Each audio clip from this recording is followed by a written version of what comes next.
Welcome to Influential Entrepreneurs, bringing you interviews with elite business leaders and experts, sharing tips and strategies for elevating your business to the next level. Here's your host, Mike Saunders.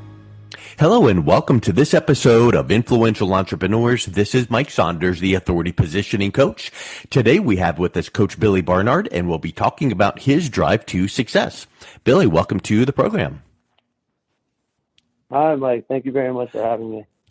Hey, you're welcome. So I know that anytime we talk about a destination, success, I'm confident that you do not think you have arrived. But, at this moment in time, we're going to talk about a drive to success and some of the failures and obstacles you've overcome. But then, as with anyone, we're looking at what's next and what's next past that. So I'm excited to learn from your entrepreneurial journey. But get us started with kind of your story and what your journey has been like thus far in your entrepreneurial career.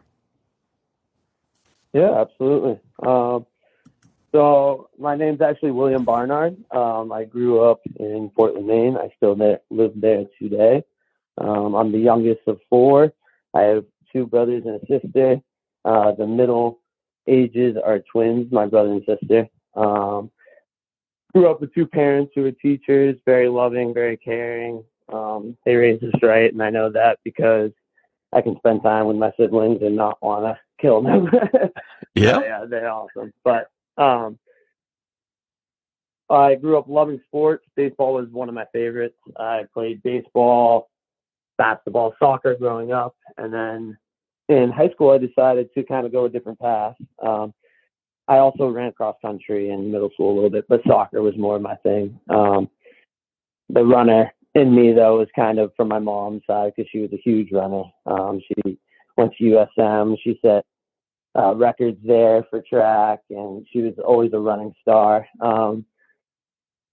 But anyway, we get to high school, and I decide to change up the winter sport. Instead of basketball, I wanted to play hockey because I always grew up playing pond hockey, and that was always a blast. And I was like, yeah, I want to try the real thing. So I played 2 years of that, and man, I don't regret it at all. In fact, I wish I played when I was younger. And so after my freshman and sophomore year in high school, I decided to just focus on baseball because I really wanted to play in college. So I played some travel ball in the summer. I worked my butt off, and I tried to get to a skill level where college would accept me and to play. One of my best buddies on my high school team was getting kind of recruited, looked at to play at USM, which was a local university here in Maine. And I went with him one day to one of their practices, and the coach asked me my name. He was like, "Oh yeah, I know you." I was like, "Yeah, I'd love to come here and try out." He goes, "Oh, absolutely, try out." So I went and tried out. I played for 3 or so years. I didn't play much. I kind of sat the bench a lot. And then my senior year, I ended up getting cut because he recruited a big class, a lot of skill, and I was one of the guys to let go. And that was a little, down, and that was a part of my life where I kind of hit a little hiccup because that's, it was a big part of my identity was baseball. And then after losing baseball, that very summer after that year. Summer of 2022, my mom actually, right before that fall that I got cut, my mom ended up getting diagnosed with cancer in June and ended up passing away in July. And wow, hitting that hiccup kind of took me a little bit. I was just finishing up school. I lost her going into my last year of school, and then I'd go to the fall baseball and I tried my best to, survive my last year there and end up getting cut. So those were like 4 or 5 months that two big things. It's just, you think, it's just two things, but it was two very big things to who I was. And it was hard to kind of go through that, Yeah, you've mentioned a couple times here just in your intro about identity. your baseball was your identity and you got cut, and then your family, mom identity, it changes, and it seems like the only thing constant in life is change. Well, when your identity is shaken, not destroyed, but shaken, that causes some, hiccups in the way you view things. So talk a little bit about how you moved through those identity pieces during this part of your journey. Yeah, absolutely. Well, I did not move through it at first. At first, it hit me like a wall, and it kind of crushed me a little bit. And I made some more hiccups and more poor decisions. There was one night where I just went out with some friends on a weekend, and ended up going to my friend's house later that night. And I decided to get on like just a little kid like scooter, and I went and I fell off of it and absolutely demolished my face. I knocked out my front tooth. Absolutely scarred up underneath my eye. I had super concussed. I wandered down the road with absolutely no idea I was doing this, and stumbled onto a guy's porch. And then I got woken up by cops, and that's what I was doing there. And I had absolutely no clue what I had done.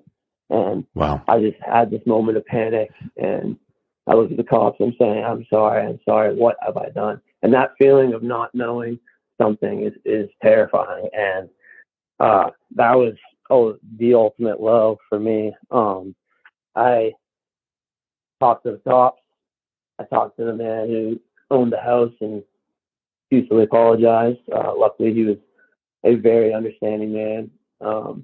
He decided not to press charges. I was given just a court summons for criminal trespassing for going on his property. And I had to go to court. I had to pay a fine and pay him some money to fix the paint because I got blood on his porch. And knowing that was now on me for the rest of my life, because that was now on my record, technically. That was, I never, ever in my life would say that I would have any sort of record on me at all.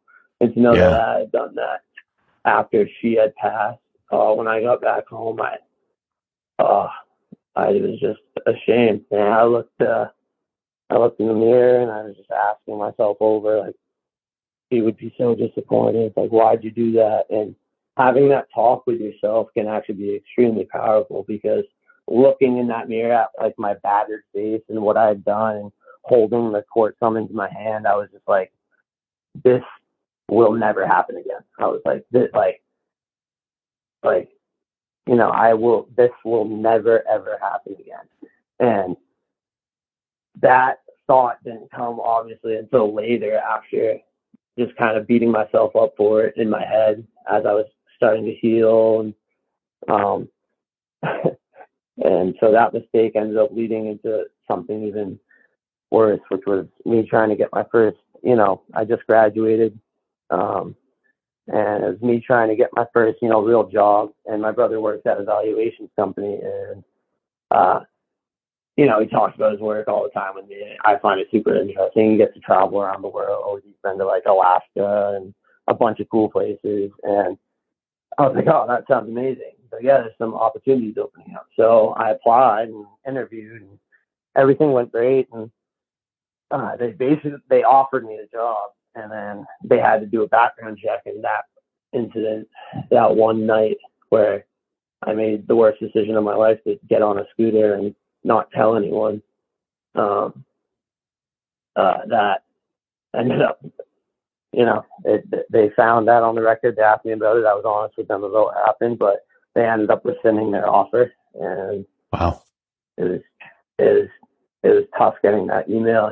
Like, I had a chance to work for my brother doing something that I was actually, it sounded really cool and interested in, and they literally gave me the offer, but then took it away. And it is what it is. I get it. I have nothing on them. I know I have to live with my mistake. And But it was just tough.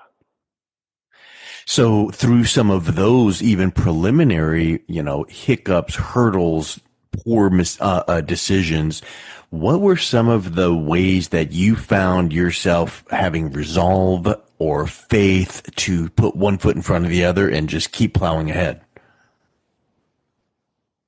Yeah. I think it has a lot to do with my parents, honestly. Yeah. My dad's a huge, he's a mindset coach, and he was always talking about having a positive mindset and looking at the bright side of things, and a bunch of other things, of course, that through multiple talks with him, you could get him going for a while. But I think I was slowly able over time to just, use some of those exercises and some of those things I learned from him, like slowing my breath down and trying to think about the good memories with her instead of, crying and beating myself up over the times that I might have yelled at her because I was upset. And instead of beating myself up about those, I try to think about the good ones. And that was the first step, is kind of going into my own head and sorting out what I really should be thinking about and what I should just start to just let it go and stop carrying the weight. And I remember the first time that I felt that too was during Christmas time. My mom loves Christmas. Like, we're a huge Christmas family, and we set up Christmas lights, and we love the movies, the music, everything.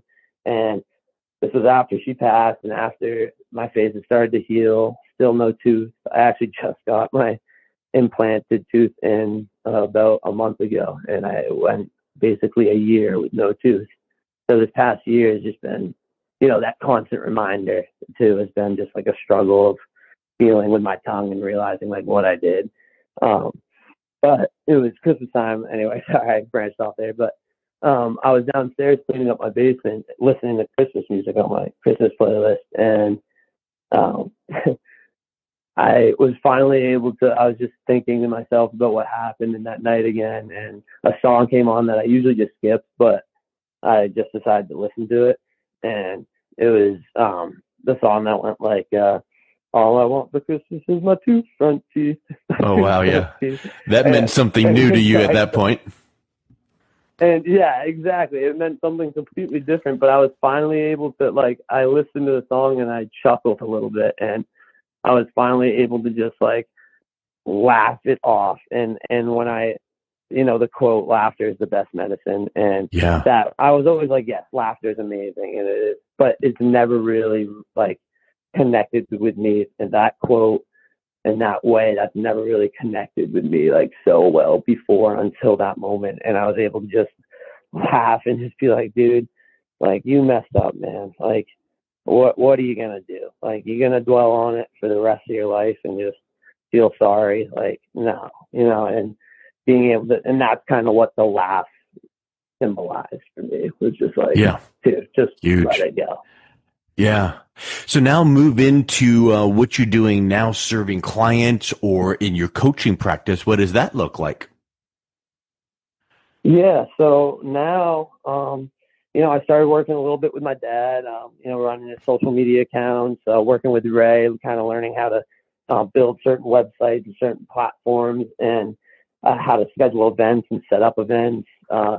So all the marketing that I've learned from him has been, oh my God, absolutely insane, absolutely outstanding. And now I attended an event recently with my dad in Utah, which was the Speak Like a Pro and Sales Mastery event. I'm pretty sure was the name of it, and it was amazing. Dan Clark was there. Him and Ray were the ones that ran it, and it was amazing. It was a great experience. Listening to Dan speak is just insane. He is the man.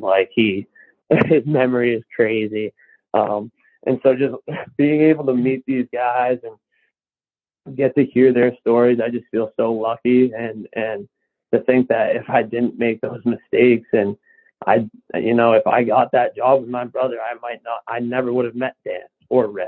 And I never would have worked with my dad, who needs my help. And it's crazy. And that's another thing that just makes me chuckle sometimes, because it's like, wow, like that, like it all happens for a reason. And I truly believe that. So.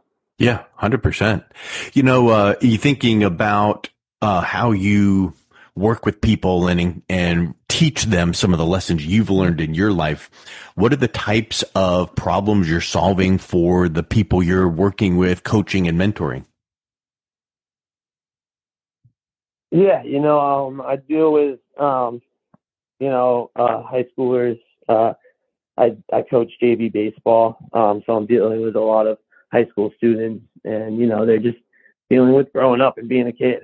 And I'm 24, and I feel like I can still really connect with these guys and understand kind of what they're going through. And that's another reason why I am joining the Speak Like a Pro community, and having more meetings with Dan and Ray, and get better at communicating and talking. Because if you can do that and share your personal life, which is a lesson that I've learned, is if you can open up and accept your own mistakes and be able to share them with someone, that's super powerful. Like you'll be able to see that affect them, like literally physically, emotionally, like, and so that's what I want to be able to do with my players, so then they can open up to me. Because I think one of the keys to being a great coach is understanding the person before you understand the player. And I think I can't remember who said that quote, but it definitely wasn't me. But it's powerful, And I think getting to know them by allowing them to understand the real you is the first key, and that's like a major lesson and key thing that I've learned just recently, and I wish I learned it sooner.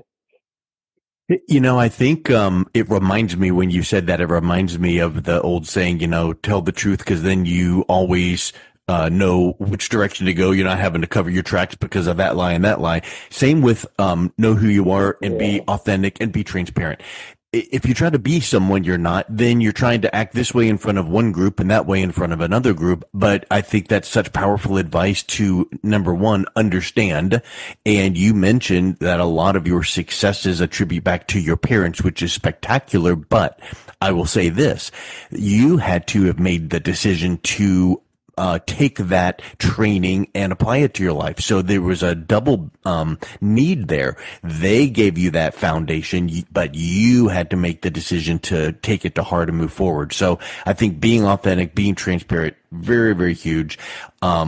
What are some of those key attributes that you feel like people need to understand in addition to authenticity, transparency, so that they can move through struggles that they will face in their life? Yeah, absolutely. I think honesty is one of my big ones. Yeah. Is, a lot of times when people are going through things and, mentally they're struggling, whatever it may be, they don't want to be honest with themselves about how they're truly feeling. And they don't want to be honest to others about how they're truly feeling. And so I think honesty is a big one, because if you can be honest with yourself and then have that confidence to be honest with yourself 100% in front of other people, like that's recognizable. Like they will absolutely be able to just like see that, because they're not used to it. And I totally believe that 100%. I think also passion too is a big attribute to have and show, because it just attracts. I think passion, if you are passionate about something, especially as a coach, whatever you're coaching, you better as a heck be passionate about it, because your players and the people that you're trying to make better will be able to tell that if you're not passionate about it, then why should I, as a player?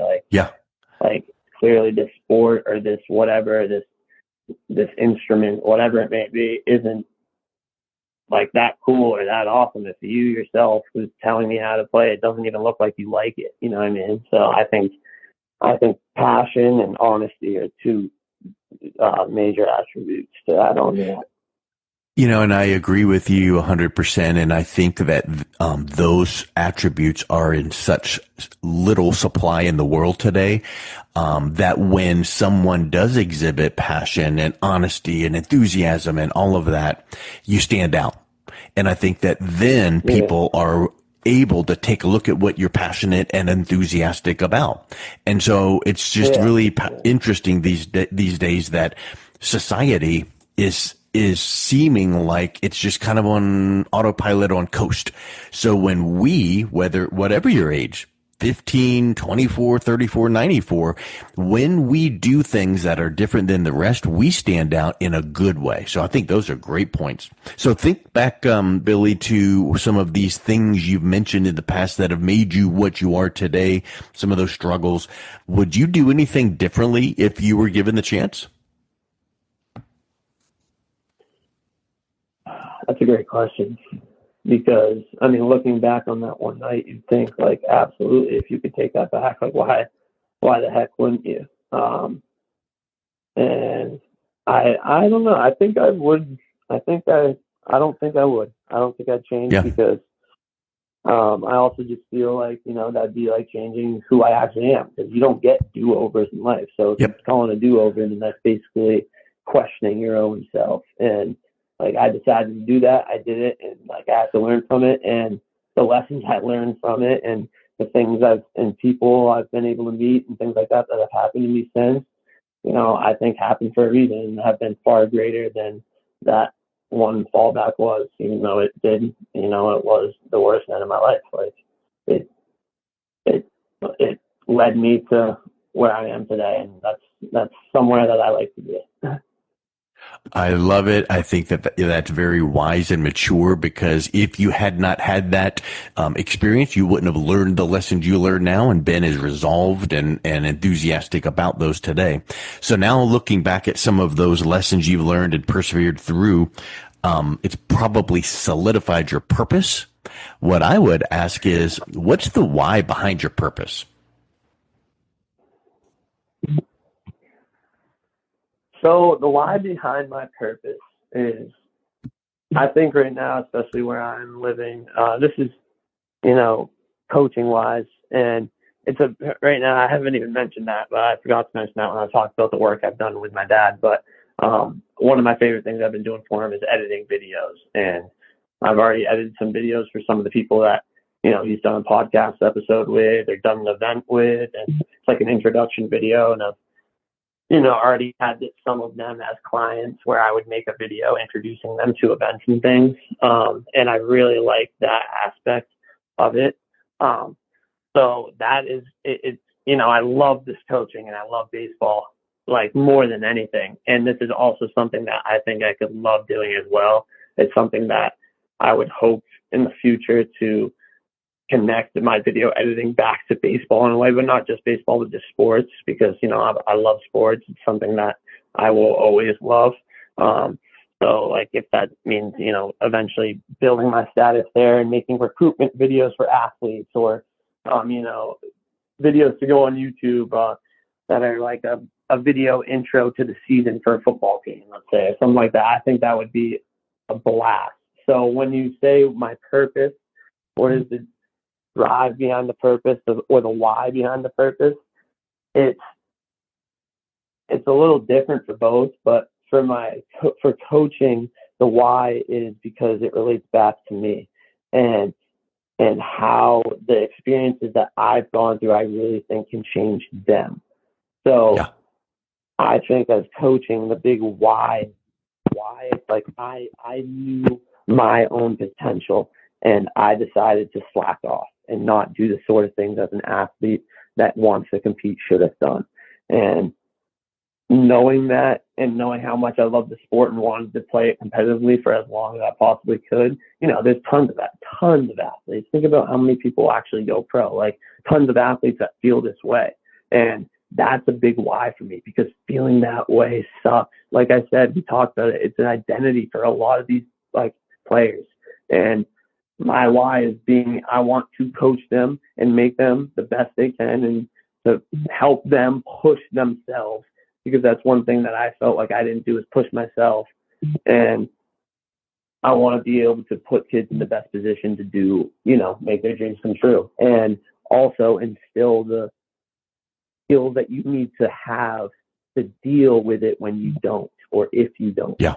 Because you need to be prepared for that as well. So that's a huge why for me.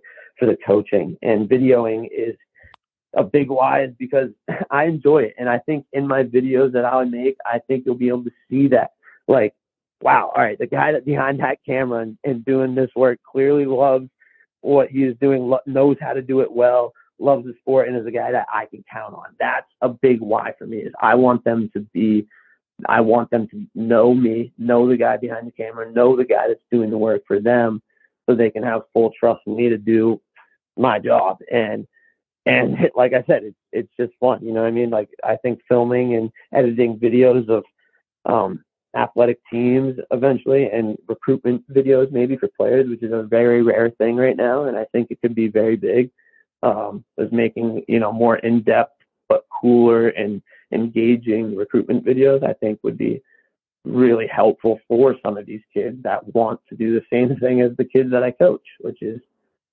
go somewhere and do something big and achieve what their dreams are. Your conclusion there is so strong, because it's all about giving and serving and building off of the lessons you've learned in the struggles you face. So it's so great to hear your drive to success, Billy. Thank you so much for coming on. It's been a real pleasure talking with you today. Thank you very much for having me. It's been a pleasure talking with you too, Mike. Thank you. You've been listening to Influential Entrepreneurs with Mike Saunders. To learn more about the resources mentioned on today's show or listen to past episodes, visit www.influentialentrepreneursradio.com.